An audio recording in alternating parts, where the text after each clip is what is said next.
Hello, my name is Susan Gatlin. I'm one of the Terra Linda High School counselors. I am pleased to present the California State University System. With 23 campuses across the state, the CSU serves close to 500,000 students. It is the largest university system in the United States and has one of the most diverse student bodies. The CSU campuses, their locations, sizes, majors, and even their acceptance rates make them all quite unique. From Humboldt State University, our northernmost campus, to San Diego State, our southernmost, students can find an ideal setting for their undergraduate studies within the CSU. As a university system, the CSU accepts the top 33% of graduating high school students who have completed their A through G requirements. The overall acceptance rate among these students is 73%, with competitive GPAs varying among the universities. Over 95% of students attending CSUs come from California high schools. The average cost of tuition with room and board is $25,000. The beautiful residential campus of Sonoma State is Terra Linda High School's local area partner. This means our students have priority acceptance if they meet the minimum eligibility threshold. So please include Sonoma State on your college list. The CSU provides an excellent education and value for the doing majors. That is to say, majors that lead to careers which are often hands-on, creative, collaborative, such as teaching, nursing, engineering, arts, hospitality, and so much more. Before we go any further in the application, let's pause to look at the freshman admissions requirements. Over the past 3 years, counselors have visited with your students in classrooms and individually to plan for the completion of the A through G. Most Terra Linda High School students will graduate with well above the 15 course minimum. Please know that the CSU has responded to the COVID-19 pandemic with the understanding that education has been disrupted, students' lives have been affected, high schools have had to change to virtual learning, and standardized testing has been halted. The CSU response is to accept grades of credit for the spring 2020 semester. SAT and ACTs will not be accepted as a part of the admissions process, and students with grade point averages of 2.5 or higher will be considered eligible to apply to the CSU, while other GPAs of 2.0 to 2.4 will be considered for review by individual campuses to which the students apply. Many factors will be considered in the review, such as the number of classes completed beyond the A through G and extracurricular participation. Impacted campuses, that is to say, those universities that receive more applicants than can be accommodated, will continue to be competitive. The minimum threshold GPA of 2.5 will likely not be competitive for impacted campuses. An entire university might not be impacted, but could be impacted in the area of majors, which is often true for engineering and nursing. The CSU will honor all transferable credit from the AP exams. This means that the AP exams our students took last spring that were online and were in a shortened format will be counted towards college credit across the CSU system if a student earned a score of 3, 4, or 5. Minimum eligibility and competitive scores are very different things. Here you see some examples of this. Cal Poly San Luis Obispo last year had an average GPA of its applicants 4.0, and the admit rate was 28%. This is one of our most popular schools applied to by our Terra Linda High School students, that along with San Diego and Long Beach. Here you see the freshman application checklist. These are the items that students should have on hand when they begin the application. Notice the unofficial transcript at the top of the list. In the CSU application, students will self-report their grades. A transcript is not initially mailed or provided to a university as part of the application. It is important that students are very careful with this. The grades listed on the application must be exactly as they appear on the transcript. Misrepresentation of grades, or a dramatic drop in the GPA during the senior year, sometimes known as senioritis, as well as removing courses that were listed in the initial application, can cause an acceptance to be rescinded. That means taken back.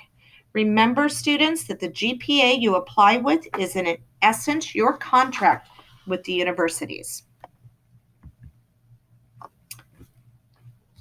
Here you see the front page of the Cal State Apply application. Students will begin here by selecting Fall Term 2021 and clicking Apply. From there, the students will create a username and password. They will need to supply an email. So it's really important that they use an email that is professional and will remain active after graduation. We don't want them to miss out on some crucial information later on because they used an SRCS email. Those emails are going to close in June. Students should also take time and look at these resources, and I think it's really worthwhile to look at the list of impaction at the CSU. Please remember, do not send letters of recommendation or transcripts to the CSU. You are applying as an undergraduate for the fall 2021. Once the username and password is created, it is time to select colleges and majors, and this is done above in the Add Program tab. When Add Program is done, students will begin to work on these quadrants with the goal of achieving green or completion in each. Due to COVID, we do have some specific instructions. First of all, under personal information, there is a request for CASP results.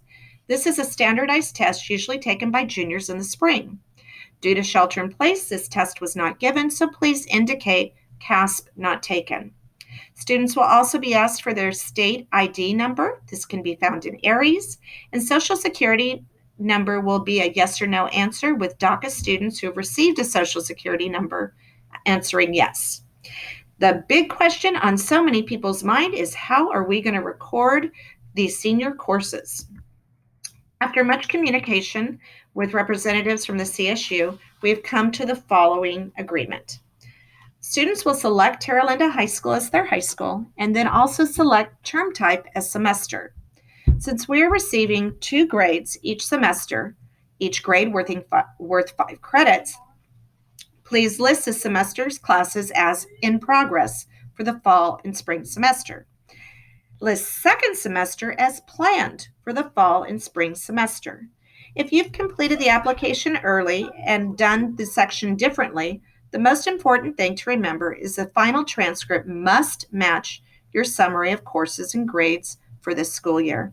The CSU understands that this is confusing. This is happening across the state, so no worries. Just make sure that transcript aligns with what you've reported.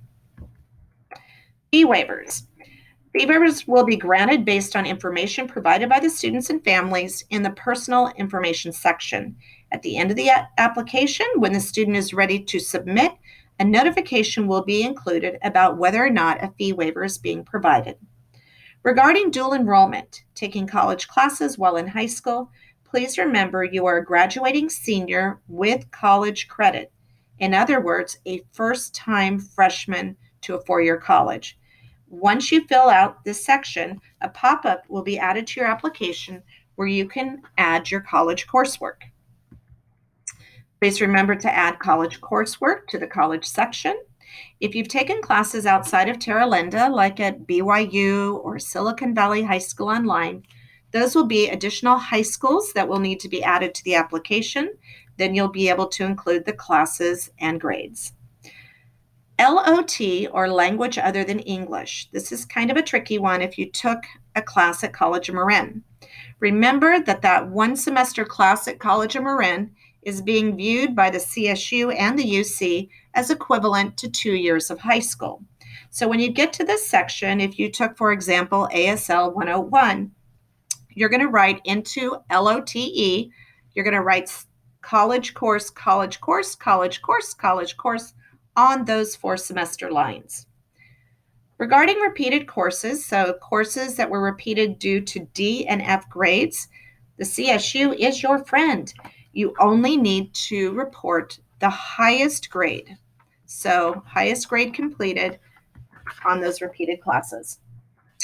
Supporting information. Students may this now with the CSU enter work experience hours and extracurricular participation in the form of hours. This is new to the CSU application. We think it's really great. Also, first generation to college students may apply for EOP or the Educational Opportunities Program. Each campus has their own EOP office and deadline. When you mark this, this is sort of a preliminary heads up to the universities, and then you'll be working with the individual colleges and their EOP offices.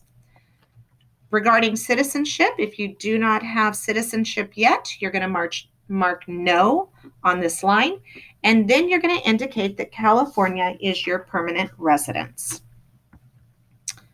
When students reach program materials, there's a good chance that the box will be green.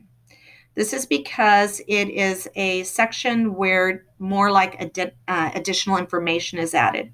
Examples of supporting information could be if a student's applying to an art major at a CSU, they may be requested to submit a digital art portfolio. When all 4 of the quadrants are green and complete, you are ready to press submit. At this point, the student will learn if fee waivers are being offered. Students will have the option to submit all CSU applications at once or to submit them one at a time. And remember, each submission, each college is $70 per campus. Wow. A check submission summary will appear after the fee has been paid. And then also there will be some warnings. So you want to look at those and just make sure that you've done everything correct in the application. At this point, you get to send it off to the university so you can have a little celebration. Within usually about a week, students will receive notification that their application has been received. And then they're also going to have an invitation to create a student portal or account. A unique student portal will be created for each and every campus to which they apply. The portal should be checked weekly as there may be follow-up requests for information regarding anything from transcript review, housing information, that kind of thing. Finally, we have a visual of the application process. Note that November 30th is not the final application due date, but it is December 4th is the new deadline. Students should be checking their portals regularly. In February and March, decisions will be released by the universities. In March and April, financial aid packages will arrive, and students will have that information, which may help them make their final decision about which school to apply to, accept, and then submit their intent to register to that chosen university. Finally, in June, our seniors will request their final transcript to be sent to their chosen university through our registrar's office. I hope that this information has been helpful. We look forward to working with you and your students on the application process, and we wish you much, much success. Thank you.